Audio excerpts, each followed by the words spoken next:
Okay, welcome back everyone. So, if we recall the previous thing here, the last video, we saw that this was a theorem that seemed to be true, and now I want to prove said theorem. Now, I don't know about you, but I've never actually proven a theorem involving inequalities before, so we're going to have to try to tie this into things that we do already know. Now, considering this here, one of the first things we think about is, okay, where have we seen something like this before? This bears a lot of similarity to the isosceles triangle theorem here, right? If two sides are equal, then the angles opposite them are equal. The only difference is that now we have inequalities here. But this does feel a lot like an isosceles triangle theorem, so maybe we can try to throw that into the picture here. Notice we say that AB is greater than AC, right? That seems pretty fair. But since AB is bigger than AC, right now I'd love it if, we can create something new where we have equality. Because we have equality, we know how to deal with that. Two sides being equal, the angles opposite them are equal. So I'm going to inscribe a triangle in here. So the first step, what we're going to do is the following here. And this is where it starts to get a little bit strange. So we're going to do the following here. We're going to construct a point D on AB so that AD equals AC and draw CD. Because, we know a lot about isosceles triangles, so we might as well go ahead and do that here. So let's do this here. We're going to create something like this. Here's a point D like so, and we do this here. Oh, I missed. So hit point D here. And we'll do that here, right? So I think that's pretty fair. We can kind of do this, and that we create a smaller subtriangle inside the big one here. All right, so now, again, I'm going to write this out as a paragraph here, and I think you should be able to follow along with this pretty easily here. Okay, so considering this, well, let's see. We know this is an isosceles triangle here, so that means we can actually do something with that, right? Since the two sides of the triangle ACD are equal length, the angles opposite them have equal measure. So we know that the measure of angle ACD here equals the measure of angle ADC. Okay, so we know these two angles here are congruent, or rather equal measure. So you're going to note here that I'm converting a lot of the theorems that we use in standard congruence geometry with equality here, and we can go ahead and do this here. It's going to make things a little bit more convenient for us here. So I have two sides of, even though technically the theorem is if two sides of a triangle are congruent, the angles opposite them are congruent here, I'm changing it up so that it's equality instead. Okay. This seems pretty fair, right? I think we're all in pretty good shape. Now we need to somehow get this thing here. If we take a look at angle ACB, notice how ACD here appears to be a portion of ACB, right? So we can go ahead and do that here. So that actually tells us something very important here, right?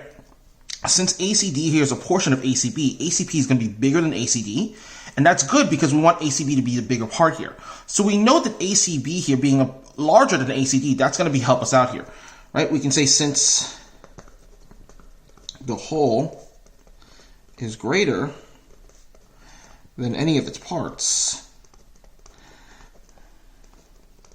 we can say that the measure of angle ACB is greater than the measure of angle ACD. So now we're in really good shape here, because now what I can do is now I can connect. This is half my goal, right? I have the greater than on the left-hand side, which is what I want. Now I need to connect these together here, right? So we can just keep going. So let me connect these two together here. So notice I can swap ACD for ADC by substitution. By substitution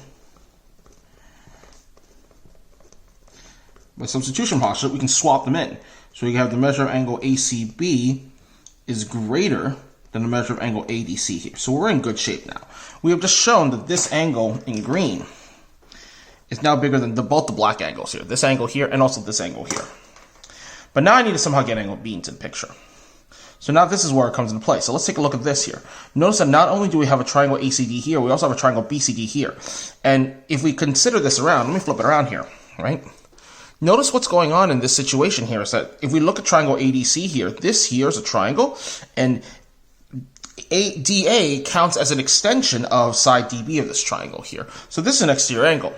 Now, one of the theorems that we just looked at was that the fact that the exterior angle is greater than either of the non-adjacent interior angles, which means it's greater than this small green angle over here, DCB, but it's also greater than, you guessed it, angle B, which is what I wanted here. It's greater than that angle. So that's going to be really important to us here.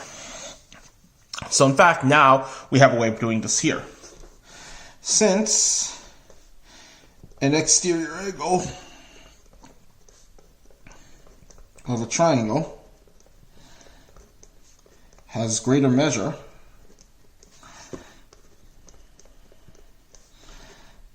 than either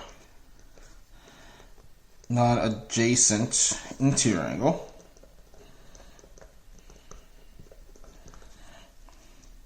we know that the measure of angle ADC is greater than the measure of angle B. So notice now, ladies and gentlemen, we have this. We have this from before, and now we have this here, and now we can chain them together. Thus, by transitive property,